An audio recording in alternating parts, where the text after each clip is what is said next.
Assalamualaikum warahmatullahi wabarakatuh. Selamat pagi anak-anak, semoga belum bosan ya untuk belajar dari rumah. Karena mengamati situasi dan kondisi seperti saat ini, rasanya kok masih penuh ketidakpastian ya. Kita sekolah lagi kapan, kalian bisa sekolah lagi kapan. Dan semoga kalian juga menikmati sih belajar dari rumah, kan lebih santai, tapi juga jangan terlena terus rebahan. Terus siapa yang berat badannya udah bertambah selama belajar dari rumah? Oh ya, untuk kelas 12 nanti boleh disampaikan ke saya kalau misalnya Bu, ini dong kuliah sekolahnya, belajarnya jangan hanya dari video seperti ini saja. Misal kalian pengen ada Zoom atau Google Meet lagi juga boleh, nanti disampaikan saja. Karena kalau yang kelas 11 kayaknya sekarang saya mau wajibkan ini langsung deh, biar lebih ini materinya lebih kena. Takutnya nanti tahun depan juga masih seperti ini kan, kasihan mereka cuma tatap muka setahun doang kan, yang tahun kemarin. Yang tahun ini belum pernah tatap muka, dan kemarin juga pernah baru sekali zoomnya gitu ya. Nanti kalau kalian juga pengen sekali-kali boleh, mau setiap pertemuan juga boleh ya, sebelum terlambat sebelum habis materinya maksudnya. Oke. Hari ini kita akan melanjutkan. Kemarin kalian sudah saya minta untuk mempelajari terkait dengan teori titik henti dan juga teori gravitasi. Manfaatnya banyak sekali sebenarnya. Teori gravitasi ini bisa digunakan untuk mengetahui atau mengukur kekuatan interaksi dari berbagai wilayah, baik desa ke desa maupun desa kota, kota dan kota. Kemudian juga teori titik henti ini untuk mengetahui sampai sejauh mana sih, di titik berapakah mereka interaksinya itu bisa maksimal. Dan juga rumus potensi penduduk ini kemarin bisa digunakan untuk mengetahui bahwa di masing-masing kecamatan atau di masing-masing kabupaten itu potensi penduduknya yang paling besar itu di mana. Nah, contoh hasil hitungannya tuh seperti ini. Minggu lalu udah pernah tak tampilin belum ya ini? Jadi gimana sih kalau mau munculin pena aku tuh kok lupa ya. Oh, ini. Nah, jadi berdasarkan data jumlah penduduk ini di kabupaten mana ya?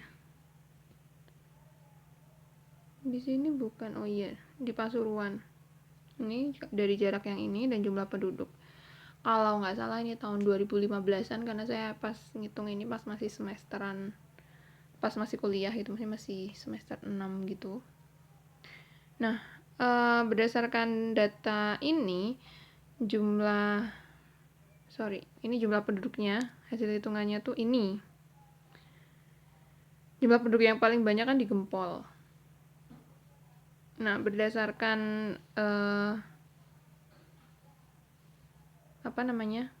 rumus yang kenapa belibet banget sih, rumus potensi penduduk, hasilnya untuk ini berarti yang Tosari, karena yang pertama ini Tosari, ini saya ngitung yang untuk Tosari. Berdasarkan rumus potensi penduduk di Tosari itu angkanya adalah 51.719. Menghitung sepanjang ini baru untuk satu kecamatan ya, baru kecamatan Tosari saja. Bisa dibayangkan kalau untuk sampai ke kecamatan Gempol butuh berapa lembar. Kalau nggak salah waktu itu sampai sekitar 16 lembar atau 20 lembar. Nah, nanti bisa dibandingkan angkanya, hasilnya berapa. Filenya masih ada nggak ya ini. Jadi nanti biasanya dia akan sejalan juga dengan jumlah penduduknya gitu. Jadi dari hitungan ini terus nanti tuh kita disuruh bikin kayak kontur gitu loh. Jadi ada wilayah, ini kan kecamatannya diplotkan, misalnya ini yang Tosari ini 51.000 gitu, 1K anggaplah. Terus nanti yang Gempol misalnya 300. Nah, terus nanti tuh bisa dilihat apa namanya? Kalian pernah lihat peta kontur kan? Yang menghubungkan dengan ketinggian yang sama. Nah, ini kita juga diminta untuk mendelineasi nanti daerah-daerah dengan potensi penduduk yang sama gitu. Kayak gini, atau misalnya bentuknya yang 300 bisa di tengah, ya nanti didelineasi jadi ya kayak peta kontur gitulah. Misalnya kayak gini. Nah, nanti terus ditentukan bahwa oh ternyata yang cocok untuk dikembangkan sebagai pusat wilayah baru, misalnya mau dibangun wilayah baru di Pasuruan gitu, oh ternyata yang paling sesuai adalah yang skornya paling besar nantinya, seperti itu, karena dia akan mempengaruhi wilayah-wilayah di sekitarnya. Begitu tujuannya ya. Jadi yang paling berpotensi, potensi penduduk yang paling besar itu biasanya digunakan sebagai salah satu pertimbangan pengembangan wilayah. Di buku paket malah nggak ada kayaknya. Ada ding di halaman 126. Ada contoh soalnya, di sini hanya 4. Kalau 4 ya gampang sekali. Maksudnya pendek gitu loh, nggak sampai panjang. Tapi kalau kalian tak suruh nyoba ngerjain ya nggak usah ya. Oh, yang satu lagi yang lupa belum masuk ke slide ini teori grafik. Ya, di sini boleh tambah slide-nya. Jadi kalau di potensi penduduk yang di halaman 129 itu diketahui bahwasannya potensi penduduk yang paling besar itu potensi penduduk di apa istilahnya di sini, wilayah D. Jadi karena jumlah penduduknya paling besar ya sejalan, tapi nanti bisa dilihat persentasenya gitu loh maksudnya. Terus yang teori grafik. Oke, kita end show gimana sih kemarin?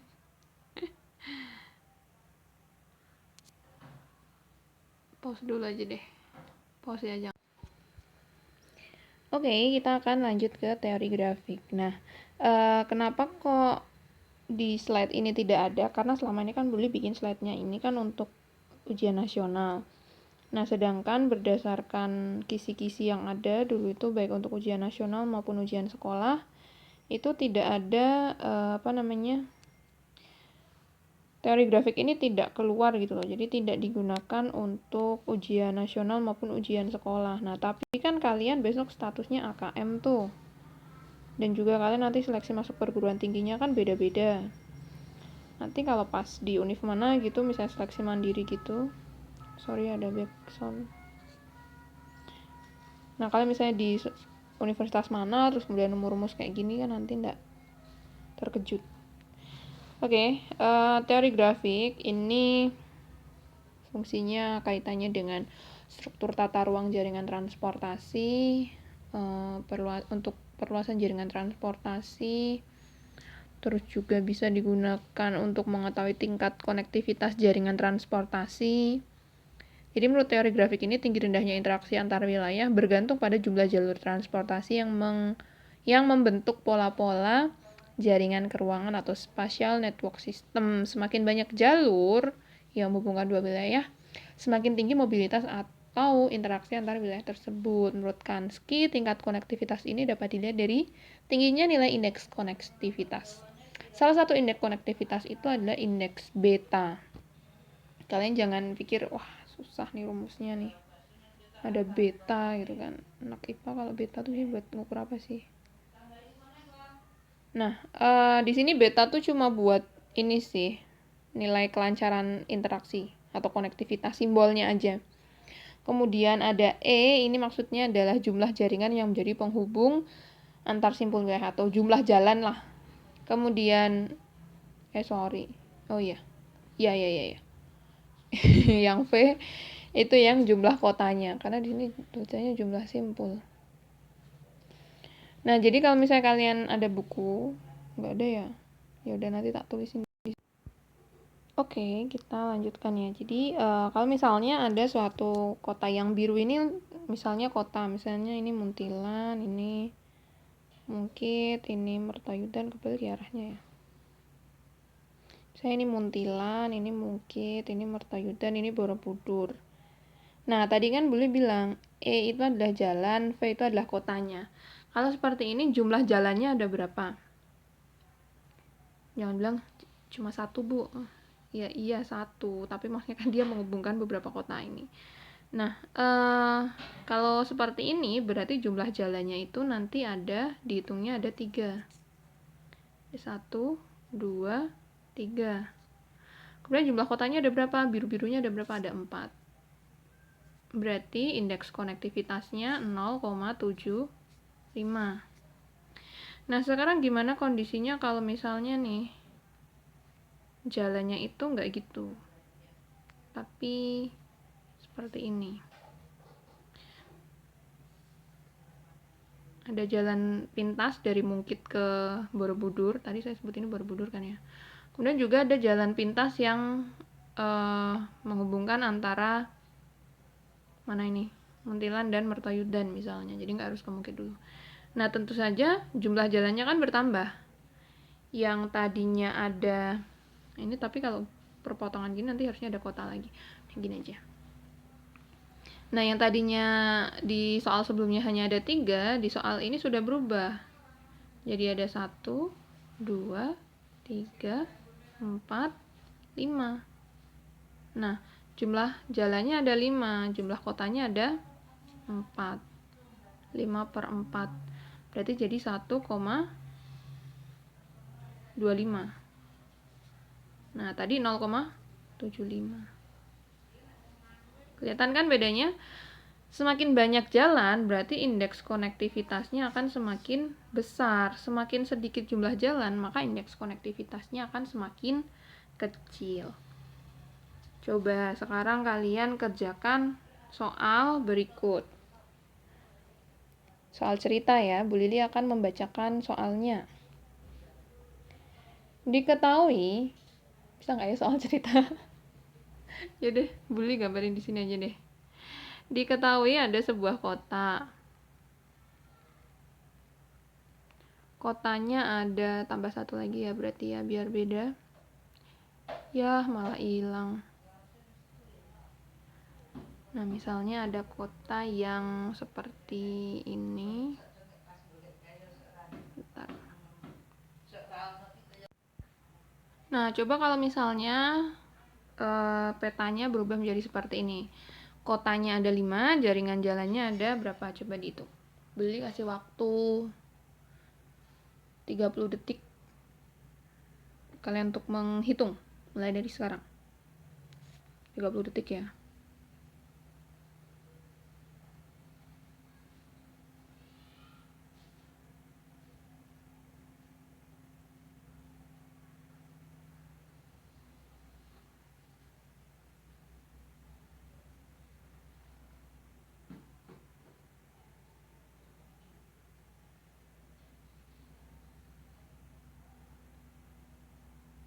Tiga, 2, 1 habis. Oke, berapa hasilnya? Ada berapa jumlah kotanya? Jumlah kotanya ada 5. Dibagi dengan jumlah jaringan jalannya ada,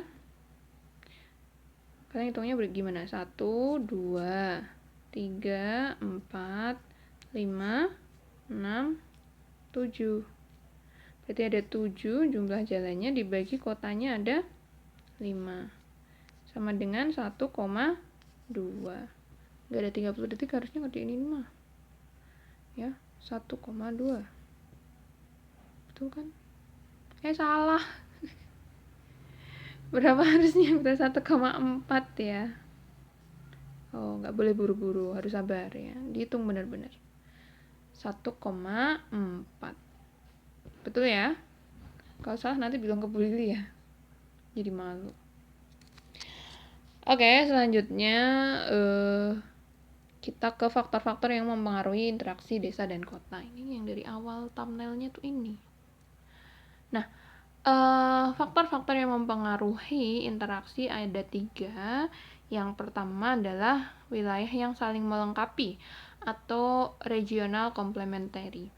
Nah, desa dan kota itu kan merupakan wilayah yang berbeda baik dari aktivitas ekonomi, keterlibatan sumber daya alam maupun potensi penduduk yang ada. Nah, perbedaan tersebut itu mendukung terjadinya interaksi. Yang pertama ini faktor wilayah yang saling melengkapi atau regional komplementari. Ini ilustrasinya misalnya ada wilayah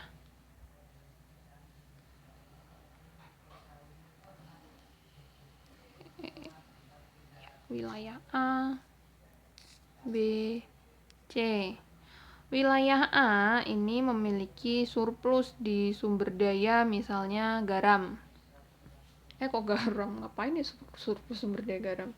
Ikan ya. Si A ini surplus sumber daya ikan. Kemudian wilayah B ini wilayah A ini surplus ikan. Pengen satu slide baru, bentar ya.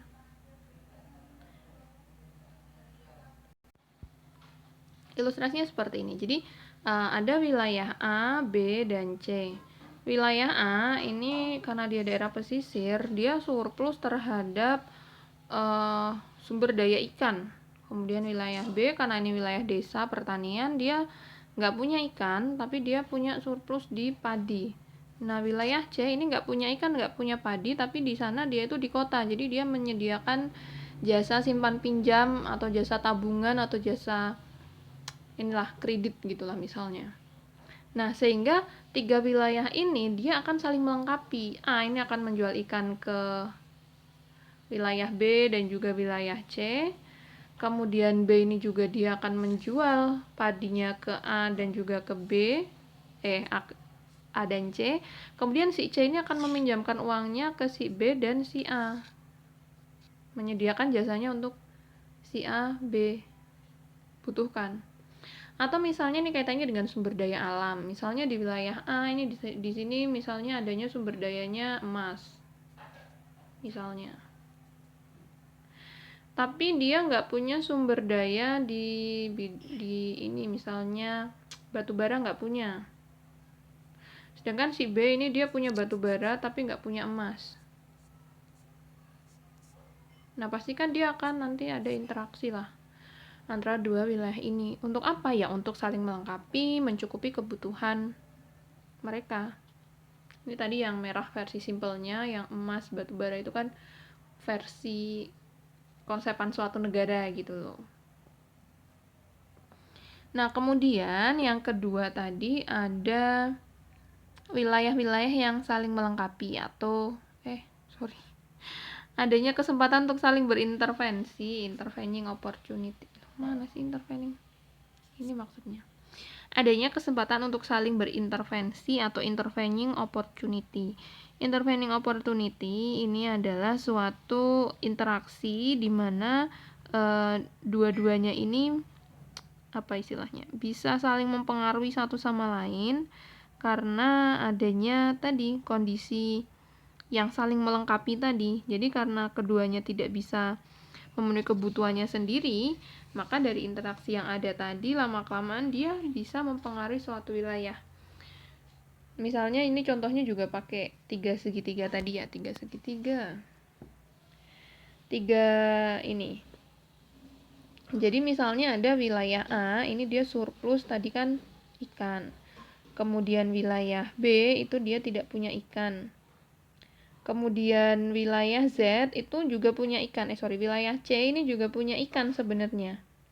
Nah, tentu saja nanti akan saling mempengaruhi untuk memenuhi kebutuhan di wilayah B. Jadi wilayah B itu kan tidak hanya membeli dari A saja, tidak mengandalkan si A saja, tapi juga bisa mengandalkan wilayah si C. Nah, kemudian wilayah C ini dia juga surplus juga di padi juga. Jadi dia punya ikan juga punya padi gitu, karena dia perairan ini pertanian pasang surut. Nah, sedangkan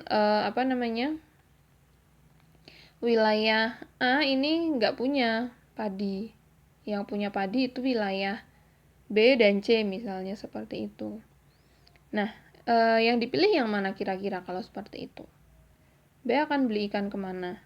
C akan beli beras, A akan beli beras kemana? Tentu saja dia akan milih yang lebih dekat, ya. Jadi ketika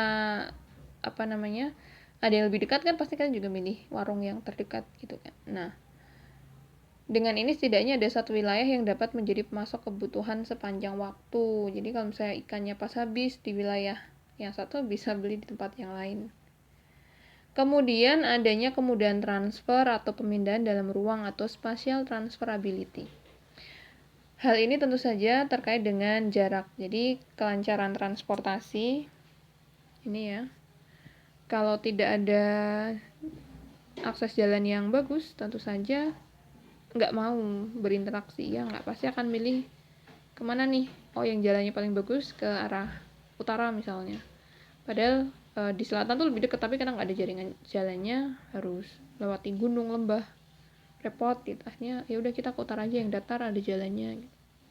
Kenapa ya? Untuk menghemat biaya transportasi, untuk meminimalisir resiko karena nanti bisa rusak, atau misalnya wilayahnya lebih jauh tapi lebih murah kan, biasanya kalian kayak gitu. Shopee tuh kalau dari Cina lebih murah, di Indonesia lebih dekat tapi mahal. Kalian pilih mana? Cina kan? Misalnya, ya harusnya jangan biarkan rupiah itu melemah. Cara rupiah melemah gimana ya? Kalian beli barang-barang dari Cina, itu salah satu upaya melemahkan ekonomi, melemahkan rupiah, sorry. Jadi itu, sampai di sini ada yang mau ditanyakan? Oke, jadi nanti kalau ada yang mau ditanyakan di grup. Boleh disimpulkan dulu. Jadi ini sebenarnya interaksi yang antar wilayah ya, bukan interaksi antar kalian. Misalnya kalian punya saudara tinggal di kota, terus kemudian kalian tinggal di desa, kalian berinteraksi, itu bukan seperti itu. Jadi ini interaksi yang kaitannya dengan ini tadi, kebutuhan atau sumber daya alam atau sumber daya pangan, atau juga bisa sumber daya yang lain.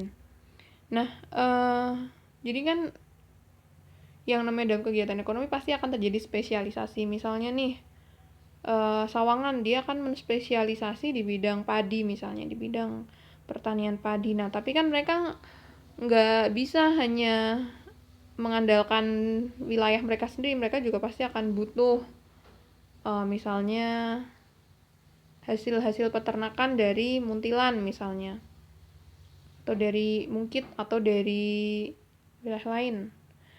Nah,